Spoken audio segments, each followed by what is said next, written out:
नित्य सुप्रभात। नित्य योग की प्राप्ति, यह हमारा आज की आध्यात्मिक चर्चा का विषय है। नित्य योग की प्राप्ति। संसार में जितने भी पदार्थ हैं वे सबके सब आगंतुक हैं, अर्थात हर एक पदार्थ का संयोग और वियोग होता है। ऐसे ही संपूर्ण क्रियाओं का संयोग और वियोग होता है। क्रियाओं का आरंभ होना क्रियाओं का संयोग है और क्रियाओं का समाप्त हो जाना क्रियाओं का वियोग है। ऐसे ही संकल्पों का भी संयोग और वियोग होता है। संकल्प पैदा हो गए तो संयोग हो गया और संकल्प मिट गए तो वियोग हो गया। तो संयोग और वियोग पदार्थों के साथ भी हैं, क्रियाओं के साथ भी और मानसिक भावों के साथ भी। संयोग और वियोग दोनों में अगर विचार किया जाए तो जो संयोग है वह अनित्य है और जो वियोग है वो नित्य है। ये खास समझने की बात है। जैसे आपका और हमारा मिलना हुआ तो संयोग हुआ और आपका हमारा बिछुड़ना हो गया तो ये वियोग हुआ। अब मिलने के बाद बिछुड़ना जरूर होगा, परंतु बिछुड़ने के बाद फिर मिलना होगा ये नियम नहीं। अतः वियोग नित्य है। पहले आप नहीं मिले तो वियोग रहा और आप बिछुड़ गए तो वियोग रहा। वियोग स्थायी रहा। जितनी देर आप मिले उतनी देर यह संयोग भी निरंतर वियोग में ही बदल रहा है। जैसे एक आदमी 50 वर्ष लखपति रहा, जब उसे लखपति हुए 1 वर्ष हो गया तब 50 वर्षों में से 1 वर्ष कम हो गया, अर्थात 1 वर्ष का वियोग हो गया। अतः संयोग काल में भी वियोग है। अब संयोग से होने वाले जितने भी सुख हैं वे सब दुखों का कारण अर्थात दुख पैदा करने वाले हैं। यही संस्पर्शा भोगा दुखयो न एवते। अतः संयोग में ही दुख होता है, वियोग में दुख नहीं होता। वियोग संसार से संबंध में जो सुख है वह अनंत है, अपार है। उस सुख का वियोग नहीं होता क्योंकि वह नित्य है। जब संयोग में भी वियोग है और वियोग में भी वियोग है तो वियोग ही नित्य हुआ। इस नित्य वियोग का नाम योग है। गीता कहती है तम विद्या दुदुख संयोग वियोगम योग संगीतम, अर्थात दुखों के संयोग का जहाँ सर्वथा वियोग है उसका योग, उसको योग कहते हैं। अतः संसार के साथ वियोग नित्य है और परमात्मा के साथ योग नित्य है। तो योग नाम किसका है? पातंजल योग दर्शन ने चित्त की वृत्तियों को निरोध को चित्त की वृत्तियों के निरोध को योग कहा है। पातंजल योग दर्शन ने चित्त की वृत्तियों के निरोध को योग कहा है। योगश्चित वृत्ति निरोध है, परंतु गीता समता को योग कहती है। समत्वम योग उच्यते।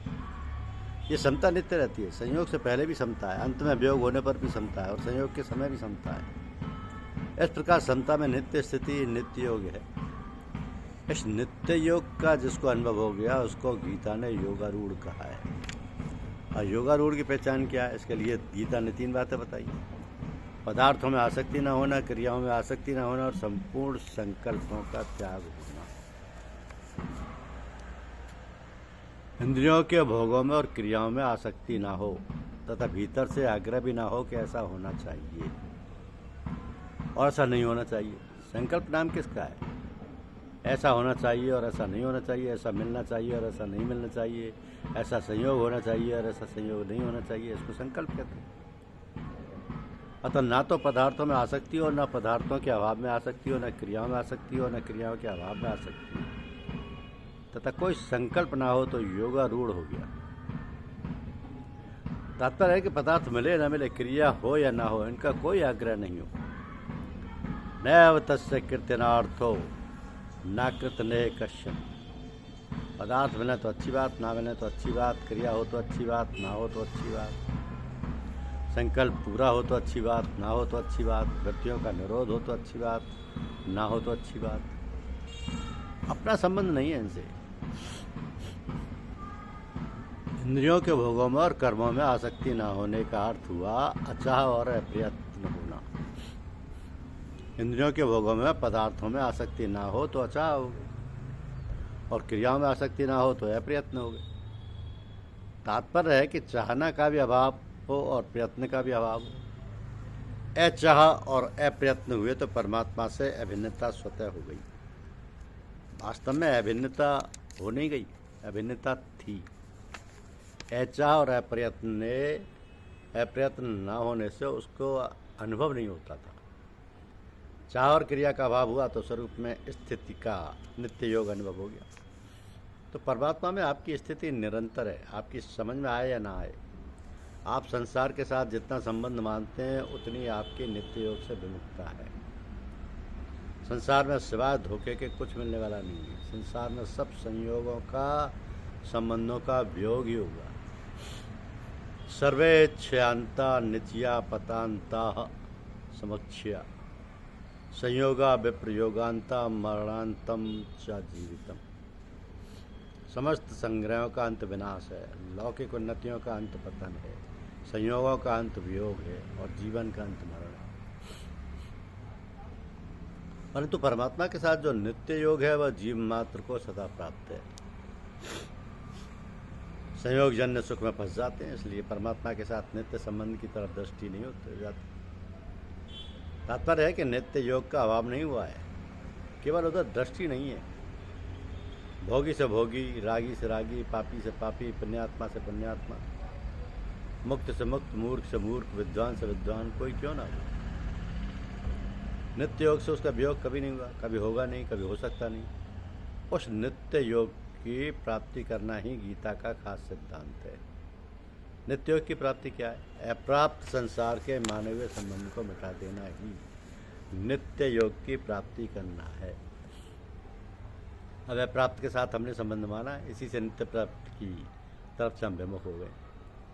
नित्य योग तो ज्यों का त्यों है, परंतु संसार का संयोग कभी नहीं रहा, कभी रहेगा नहीं, कभी रह सकता नहीं।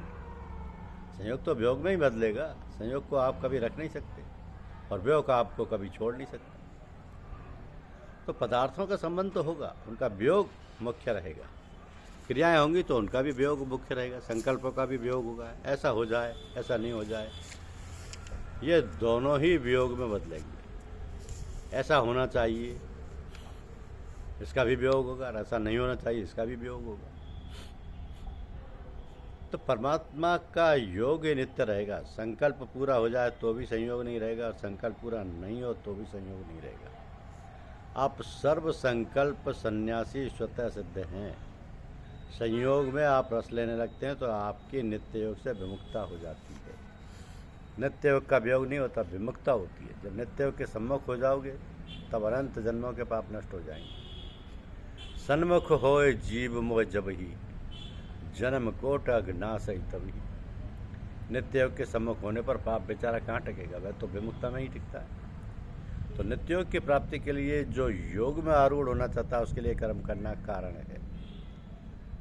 आरुक्षो मुनिर्योगम कर्म कारण मुच्यते। और योगारूढ़ होने पर अर्थात संसार से संबंध विच्छेद होने पर एक शांति मिलती है। वो शांति परमात्मा की प्राप्ति के कारण है। योगारूढ़स्य तस्य विषमे कारण मुच्यते। तात्पर्य है कि जो योगारूढ़ अवस्था है उसमें राजी नहीं होना है। उसमें राजी होने से उसका भोग करने से अटक जाओगे, जिससे परमात्मा प्राप्ति होने में कई दिन लग जाएंगे। जैसे पहले बालक की खेल में रुचि रहती है, परंतु जब उसकी रुचि रुपयों में होती है तब खेल की रुचि अपने आप मिट जाती है। ऐसे ही जब तक परमात्मा प्राप्ति का अनुभव नहीं हुआ तब तक वो शांति में रुचि रहती है, अर्थात शांति बहुत बढ़िया मालूम होती है, परंतु कुछ दिन के बाद शांति की रुचि अपने आप मिट जाती है। अगर आप उस शांति का उपभोग ना करो, उसे उपराम हो जाओ तो बहुत जल्दी परमात्मा प्राप्ति का अनुभव हो जाएगा।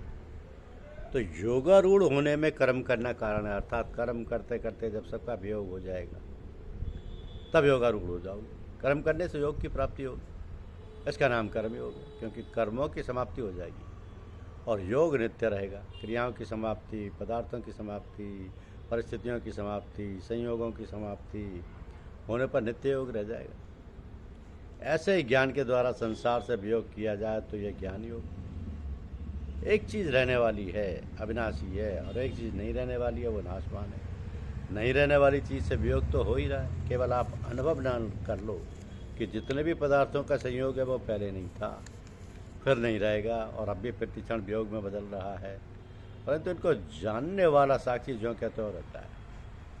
इस प्रकार विचार के द्वारा संसार के संयोग का वियोग करना ज्ञान योग है। ऐसे ही संसार का संबंध जितना टूटेगा उतना परमात्मा के साथ संबंध जागृत होगा। ये भक्ति योग है। तो अब भी परमात्मा के साथ किसी भी प्राणी का वियोग नहीं है, कारण कि परमात्मा सब देश में, सब काल में, सब वस्तुओं में, संपूर्ण क्रियाओं में, संपूर्ण परिस्थितियों में, संपूर्ण अवस्थाओं में, संपूर्ण घटनाओं में ज्यों के त्यों विद्यमान। संसार को आदर देने से हम परमात्मा से विमुख हो गए, परमात्मा हमारे से कभी विमुख नहीं हुए। कर्म के द्वारा योग में पहुँचो तो कर्मयोग हो गया, ज्ञान के द्वारा योग में पहुँचो तो ज्ञान योग हो गया, भक्ति के द्वारा योग में पहुँचो तो भक्ति योग हो गया। तो कर्म, ज्ञान और भक्ति तीनों योग में समाप्त हो जाते हैं, अर्थात योग में सब एक हो जाते हैं। उस योग में सबकी स्वतः सिद्ध नित्य स्थिति है। इस नित्य स्थिति को संभालना है, क्योंकि शंकर सहज स्वरूप तुम्हारा। ख्याल ना होने से उसका पता नहीं था, पर ख्याल होते ही पता लग गया कि ओहो ये बात है। कितनी सुगम, कितनी श्रेष्ठ बात। यदा ही नरेंद्रियार्थेषु योगारूढ़ दोष से सकते। यहाँ यदा और तदा पद देने का तात्पर्य है कि आप जिस समय पदार्थों में, क्रियाओं में, संकट में आसक्ति नहीं रहोगे, नहीं करेंगे, उसी समय आप योगारूढ़ हो जाएंगे। अब ऐसा आप 1 घंटे में कर सकते हैं, 1 घंटे में कर लें, 1 दिन में कर लें, 1 जन्म में कर लें, अथवा अनेक जन्मों में कर लें, ये आपकी मर्जी है। योग की प्राप्ति या अनुभूति होने पर फिर उससे कभी निवृत्ति नहीं होती। यस्मिन गता न निवर्तन्ति भूये। कारण की निवृत्ति गुणों के संग से होती है। कारणम गुणों संगोष्य सद सद्योदि निजन्मसु। वहाँ गुणों का अत्यंत अभाव है, फिर निवृत्ति कैसे होगी। तो भगवान का अंश भगवान में मिल गया। जैसे आप कितने ही बड़े धनी हो और बड़े बड़े होटलों में बैठे हैं, फिर भी आपका नाम मुसाफिर है। घर चाहे टूटा फूटा छप्पर हो, पर वहाँ पहुँच गए तो अब आप मुसाफिर नहीं रहे, घर पहुँच गए। ऐसे नित्य योग की प्राप्ति हो गई तो हम अपने घर पहुँच गए। अब ये वस्तुओं की और क्रियाओं की सत्ता मानते हैं, इसलिए कहते हैं कि यदा ही नंद्रियर्थेषु न कर्म स्वनिसज्जते। वास्तव में इनकी स्वतंत्रता सत्ता नहीं है। परमात्मा तत्व में न वस्तु है न क्रिया है। वह वस्तु रहे तो क्रिया रहे तत्व है, इसलिए उसकी प्राप्ति अभ्यास साध्य नहीं। मन बुद्धि इंद्रियों की सहायता लेते हैं और प्रयत्न करते हैं, तब अभ्यास होता है। परम तत्व का ज्यों के त्यों है, परम तत्व तो ज्यों के त्यों है, उसकी प्राप्ति में विधि नहीं चलती, प्रत्युत निषेध चलता है। वस्तु और क्रिया का निषेध करने पर वह स्वतः है, शिष्यते से संग है। इसलिए इसमें सब कुछ करने की बात ही नहीं है। ये कारण निरपेक्ष तत्व है, जिसके द्वारा तत्काल क्रिया की सिद्धि होती है, उसका नामकरण होता है। साधकतम करणम क्रियाया निष्पत्ति अर्धव्या पारदत्त अनंतरम। जैसे राम के बाण से बाली मारा गया, इस वाक्य में कारणत्व बाण में, करणत्व बाण में धनुष प्रत्यंचा हाथ आदि में नहीं। अतः क्रिया की सिद्धि में करण काम आता है, परंतु जहाँ क्रिया है ही नहीं वह करण कैसे काम करेगा। क्रिया रहित तत्व में कुछ न करना ही करना है। कहते हैं कि अंतःकरण की शुद्धि से वह तत्व मिलता है, परंतु अंतःकरण की शुद्धि से वह तत्व मिलता है जो करण साध्य होता है। जो तत्वकरण साध्य है ही नहीं, उसकी प्राप्ति में अंतःकरण की शुद्धि अशुद्धि से क्या मतलब ही नहीं है। वास्तव में करण के साथ संबंध विच्छेद होने से करण की जैसी शुद्धि होती है, वैसी शुद्धि किसी उद्योग से कभी हुई नहीं, कभी होगी नहीं और कभी हो नहीं सकती। कारण के उद्योग प्रयत्न करेंगे तो जड़ की सहायता लेंगे, यदि जड़ की सहायता लेंगे तो जड़ से ऊंचे कैसे उठेंगे। तो जिन क्रियाओं का आदि और अंत होता है, उन क्रियाओं के जनक को कारक कहते हैं। नित्य योग की प्राप्ति में किसी कारक की जरूरत नहीं है, अर्थात कर्ता की, कर्म की, करण की, अधिकरण की, संप्रदान की, अपादान की किसी की भी जरूरत नहीं है। उसकी प्राप्ति में इन सभी कारकों का वियोग है। वह कारक निरपेक्ष स्वतः सिद्ध तत्व है। जैसे परमात्मा में क्रिया और वस्तु का कर्तव्य और भोक्तत्व का भाव है, ऐसे ही आत्मा में भी कर्तृत्व और भोक्तत्व का भाव है। शरीरोस्ति कौन्तेय न करोति न लिप्यते। अर्थात शरीर में रहते हुए भी आत्मा न करता है न लिप्त होता है। तात्पर्य है कि कर्तव्य का अभाव और निर्लिप्तता पहले से ही विद्यमान है, इनको कहीं से लाना नहीं है। न कर्तव्य का अभाव करना, न निर्लिप्तता लानी है, ये तो स्वतः सिद्ध हैं। कर्तत्व और लिप्तता अपनी बनाई हुई है, तो इनका त्याग करना है। इनका त्याग होते ही नित्य योग स्वतः सिद्ध है।